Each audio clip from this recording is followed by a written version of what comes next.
فانا عشان كده بقول دايما نحكم العقل. الولاد الصغيرين يكتبوا على السوشيال ميديا يكتبوا، يعني واضح انه شويه في نوع من انواع عدم المسؤوليه عند بعض من اخواتنا يعني. شكرا للاعلامي احمد شوبير. طبعا الفيديو وصلني ورسالتك وصلت. شويه عيالات بيتكلموا على السوشيال ميديا وبيتكلموا على فخم الموضوع انه المباراه معركه وكده، والفيديو وصل. يعني شكرا، انا بحترمك كغامة اعلاميه، انك ترد لي بكلام زي ده فده شيء كويس، بالذات بزيد يعني رصيدي في على صناعه المحتوى. فده براو، دي حاجه كبيره، وده وسام شرف لي انا ذاتي انك تتكلم عليه في فيديو تخصص لي عشان ترد لي في فيديو. فالاستاذ احمد شوبير لك التحيه، لكن نحن ما بنكبر الموضوع. لو انت شفت الفيديو اللي فات انا ما كبرت الموضوع، انتوا براكم فخمت الموضوع، اعلامكم برضه بيكبر الموضوع يا استاذ احمد شوبير. فالموضوع يعني عام، الاعلام المصري والاعلام السوداني في حرب حاليا موجوده في الاعلام. وانا لما نتكلم عن الهلال السوداني بتكلم بصراحه وبتكلم بوطنيه. فده الحاصل يا جماعه، لما بكذب الاهلي المصري حيعمل فينا عمايل هناك، ودي حاجه معروفه، واحترامنا لاخواتنا المصريين، لكن الحاجه دي معروفه. حنتكلم عن اصابه محمد الشناوي، وحنتكلم عن فرص تاهل الفريقين، وحنتكلم عن التشكيله اللي حيدخل بها الاهلي وحيدخل بها الهلال، وحنتكلم عن نظره عامه فنيا وتكتيكيا قبل المواجهه. فده اخر فيديو قبل المواجهه، فداير اذكرك تعمل لايك، اشتراك، وفعل زر الجرس عشان يصلك كل جديد. انا فقط بذكرك بقول لك اشترك في القناه لو دار تواصل معنا وتشوف فيديوهات، ولو عجبك الفيديو اعمل لايك وشير الفيديو في مواقع التواصل الاجتماعي على فيس واتس جروبات في كل مكان. نبدا الحلقه وكملوا معنا الفيديو للنهايه. طبعا الاهلي المصري خاشي بفرصه وحيده، وهي فرصه الفوز، وغير الفوز لا محال، ولو تقبل هدف وحيد يمكن يخرب له حساباته تماما، فعليه يزداد في الاهداف. طبعا الاعلام المصري او بعض الاعلاميين المصريين يعني اللي بيقولوا حنفوز 4 و5 و6، لا ده ما يعني انتوا ردا لكلامكم ده ما القطن الكاميروني او كده، ولا حصلت المجموعه. الهلال السوداني فريق كبير ولازم تحترموه ولازم تقدروه في ملعبكم، والجمهور يعني لازم يكون عندنا 2000 ونص مشجع سوداني. فده المطلوب من اتحاد الكاف، يعني مرسوم جاي من اتحاد الكاف، قرار قال انه لازم يكون في 2,500 مشجع سوداني حتميا. فنحن لو ما لقيناهم عندنا كلام كثير معاكم يا اخواتنا المصريين، فلازم يكون في حاجه دي. الاهلي طبعا معروف في خط الدفاع او في حراسه المرمى، الشكوك بتقول في محمد الشناوي. كيف محمد الشناوي حيشارك، انا متاكد تماما، هي شد عضلي في العضله الاماميه، ما حتاثر كثير على محمد الشناوي. يعني غيروا بين الشوطين في مباراه ملاوي اللي فازوا فيها 4-0 فخوفا من تفاقم الاصابه. فده كل شيء يعني ما اصابه خطيره وحيشارك. طبعا في خط الدفاع في تغيير واحد، انا مستغرب للان ليش طوالي دائما يخش ياسر ابراهيم ورامي ربيعه، دائما في تبادل في المركز ده في قلب الدفاع، وده بأثر خلل، وده ممكن نحن نفوز به.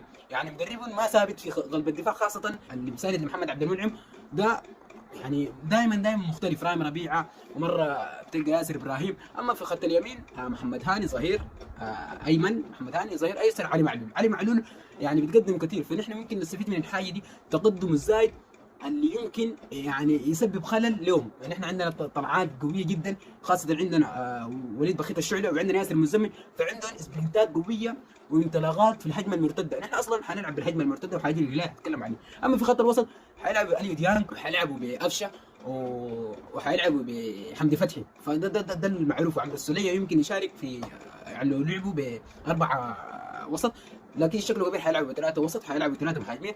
لو شفنا في المهاجمين حيلعبوا بمحمد شريف، وحيلعبوا بمهاجم يعني شرس كده اسمراني، يعني انا ما استحضرت اسمه حاليا، فاكتبوا لي في التعليقات دمه بيلعب يمين على ما اعتقد، فاكتبوا لي في التعليقات يمكن تذكروني في الحاجه دي.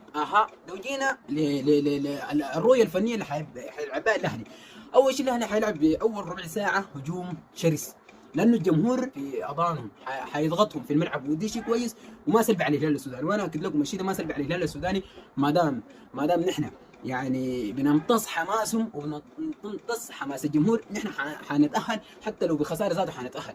فده المطلوب جدا، فده شايفه في الاهلي المصري حاليا. الاهلي المصري فرصه قليله جدا في التاهل.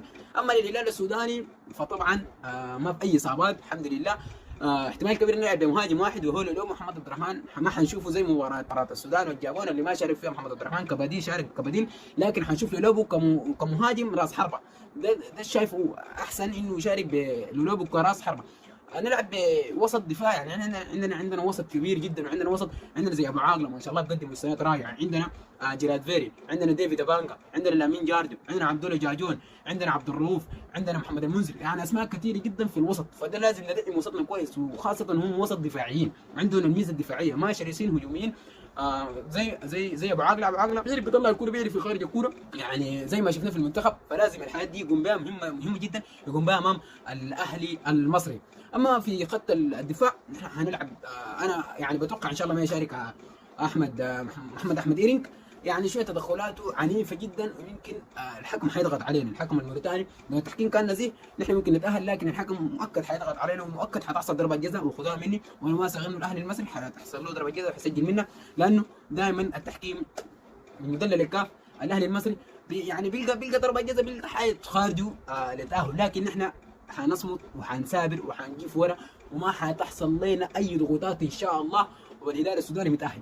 لو لعب الطيب عبد الرازق ولعب لو شارك الصيني، انا داير اشوف الصيني كمدافع.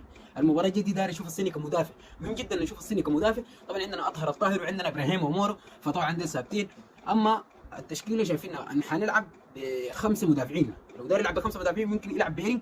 اما نحن لازم نكتل في خط الوسط، لانه خط الوسط ممتازين جدا، عندنا افتكاك رائع جدا في خط الوسط، عندنا لعيبه كويسين في خط الوسط، فده شيء يعني بيساهم لنا في الفوز والتاهل باذن الله تعالى، ونضمن ال3 نقاط ونتاهل من هناك ان شاء الله، او نخرج بنقطه وحيده وما يتزعلوا اخواتنا المصريين. فطبعا دي حاله كره القدم.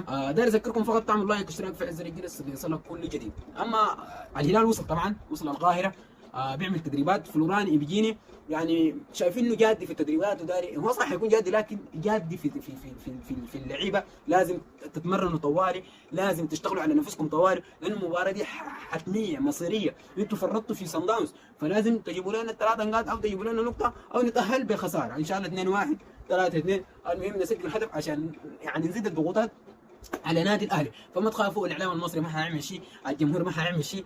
ان شاء الله ما تحصل مجزره بورسعيد زي ما حصلت. فطبعا البي بي سي برضه طلع تقرير في مجزره بورسعيد وكده دارين يذكروا، لكن احنا ما خايفين، وان شاء الله باذن الله تعالى ده احنا الثانيين، وده بيتنا الثاني مصر، ومرحب بنا زي ما قالوا. لكن ان شاء الله الكلام ده ما يطلع يعني كذب في كذب. نحن بس انا قاعد اوجه رساله للاعبين، ان شاء الله يعني ان شاء الله توصل لهم. اوجه رساله للجمهور السوداني، نحن ما نخاف حتى 20 او ثلث ساعه من المباراه، ما نخاف. لو نحن قدرنا نخرج بالشوط الاول برضو نحن كده حنكون مطمئنين نفسيا، والجمهور ما يخاف يا جماعه، الجمهور ما يخاف ولا يترحم. نحن متاكدين حنتاهل، وباذن الله حنتاهل. فدي حاجه معروفه، الهلال حيتاهل باذن الله بدعواتكم يا ناس، يعني بدعواتكم في شهر رمضان المبارك. فلازم ادعو للهلال السوداني انه يتاهل، ولازم نقيف كتله واحده ونشجع الهلال. ومهما يحصل للهلال، ومهما يعني يا ناس لو حصلت صدمات انه ما تاهلنا لو كده، برضه يا جماعه يعني قدر الله ما شاء فعل، يعني نكون جاهزين لاي صدمه تحصل. يعني لو حصلت هزيمه، لو حصلت كارثه في الملعب، فلازم تكونوا مهيئين لهذه الصدمات. فانا اقول لكم لازم ما تستغربوا اصلا دي حال الكوره هناك في مصر. نحن مشينا مصر هناك خلاص، يعني نحن نتوقع اي حاجه منهم، فما يعني ان شاء الله ما تحصل حاجه. ده كان نهايه الفيديو. اذكركم لايك اشتراك شير فعل زر الجرس يصلكم كل جديد. كنت معكم مصطفى في قناه في المرمى جول. مع السلامه.